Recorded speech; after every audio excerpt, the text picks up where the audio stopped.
In this second deleted level, which is an extended sequence of the sewers in Seattle, this comes on the heels of where Ellie goes into a building and she survives an attack by stalkers and gets thrown out of the window and gets swept away by the current, and then we cut this section that used to be there in the final game. Now you will get to play it. So this was a way to get a bit more interesting puzzles, interesting traversal, figure out how Ellie can navigate the sewers with the fighting current.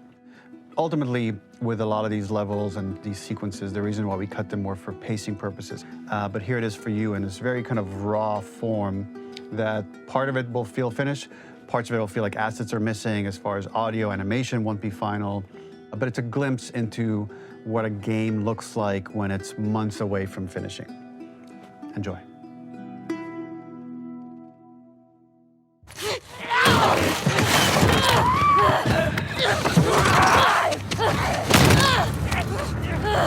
Get off of me!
Seattle.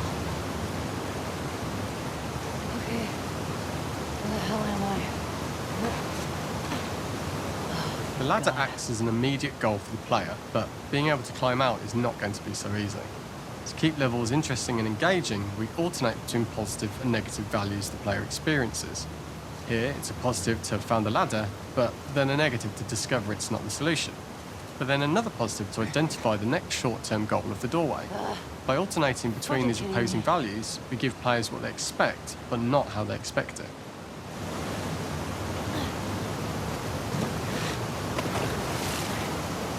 Okay. There's gotta be another way out.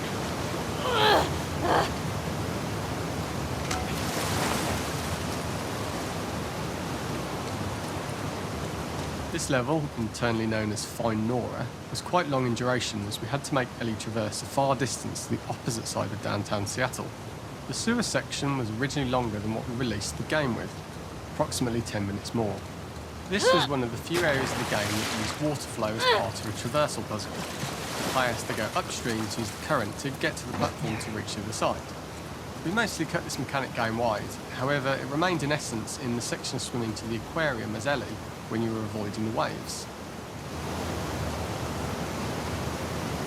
When players reach the doorway and enter into the room, they are faced with a dead end. The real reason for this dead-end room is that on the reversal, when exiting back out of the doorway, players are faced with the route onwards. A pipe that they'd not been able to see when they were swept past it on the way in, and something that was hidden from view when on the side platforms. The intention here being that the only option is to go off the standard path in order to search for a way out.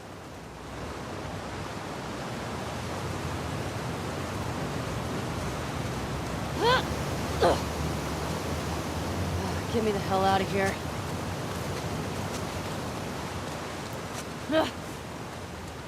Throughout the rest of the level, we also used light to indicate to the player that they were heading in the right direction. At each turn, however, we blocked the direct route forward. Players would know that they just have to keep finding alternative paths, promoting those feelings of being desperate and trapped. We slowly introduced the player to consider climbing into smaller pipes and crouching in these tight spaces. This is to slowly build up to, and encourage, the player to climb into such small pipes that they'd have to be crawling on their stomach. Keep going up and out. Which is something that the player previously may not have recognised as a playable space, let alone the desired route they need to take. We added a tiny space just to reward the player's exploration with a pickup item, and we made sure it was something that made sense that you'd find in this area. A canister in all the garbage that had been washed into the sewers from the surface. We loved the idea of making Ellie prone through a tiny, dirty pipe in order to get out, as it was a great opportunity to use our prone mechanic. A unique camera setup was created to support crawling in these pipes, as the standard prone camera is much higher above the player. We also created custom collision in order for Ellie to manoeuvre in these tight spaces easily. Initially, the oblong collision capsule around her character caused issues crawling around corners. We put extra effort into the custom corner collision so the movement experience is as smooth as the main game.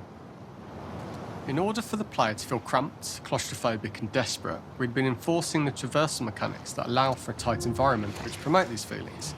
We introduced the use of the squeeze through so that we can keep the player feeling enclosed and tight, but without repeating the same geometry. Here we change from low ceilings with wider walls to high ceilings and tight walls to change up the spatial pacing and keep the level from repeating itself.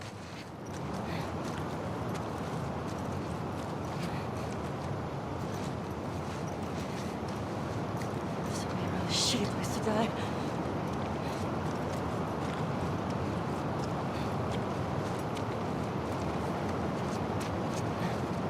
Originally, we had the waterline much higher here, so players had to swim through this tight tunnel. However, from watching user test feedback, it was occasionally causing people to discount the route entirely and turn back on themselves. So to avoid any risk of this happening in the final game, we present a lower water level so the tunnel is easy to see and commit to using. Although this isn't as impactful without the prone swim, it's the better decision as it means a smoother experience for the player with no backtracking frustration. As we surface from the water and over the crest of the slope, we reveal what is further in this tunnel. A clicker that has sprouted and the fungus has grown on the sides of the pipe. It was great to see people who user tested this area becoming increasingly worried as we forced the player to squeeze past the fungus and inches away from the clicker's face, all the time not being sure whether the clicker might be alive or attack them. Although we aren't as cruel as to force a clicker attack in such close proximity, we do have a payoff for this moment. This clicker momentarily turned into Joel to show Ellie's PTSD from what happened to Joel at the start of the game. Ultimately, we decided to save this moment for the farm level, as it was more impactful there because it could become the centrepiece of that experience. Whereas in the sewers, we weren't able to make it as much of a narrative point and give it the breathing room and reaction time that it deserves, given the tight space.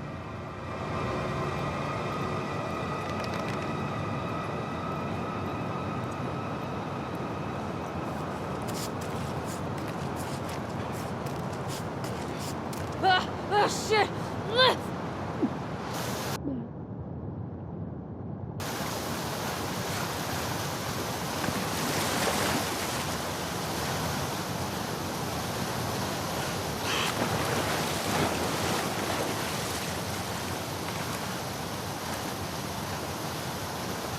For the final section, we eventually opened you out into a wider area as you traverse through such tight spaces leading up to this. So changing the environmental pacing makes it begin to feel like we're coming to the end of Ellie's ordeal. An earlier iteration used the current that we'd shown at the start for a slightly tougher traversal puzzle to conclude the sewers. The ladder was clearly visible from most of the area, but the player was faced with a fast-flowing torrent of water they couldn't cross. If the player attempted to jump into the water, they were not able to swim across the ladder due to the water's speed, but instead they had to traverse the pipe running along the top of the space in order to get across the water.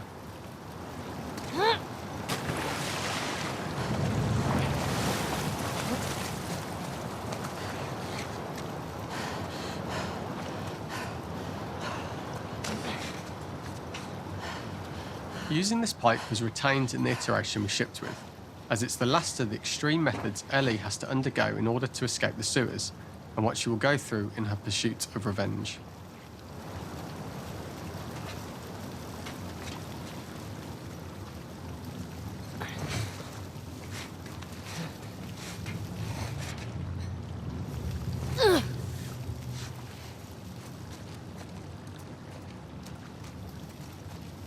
The last ladder climb is quite lengthy, and although we could have trimmed it down to a shorter climb, we liked how this last segment of the journey built anticipation for whether there was success at the top or not after all you've been through.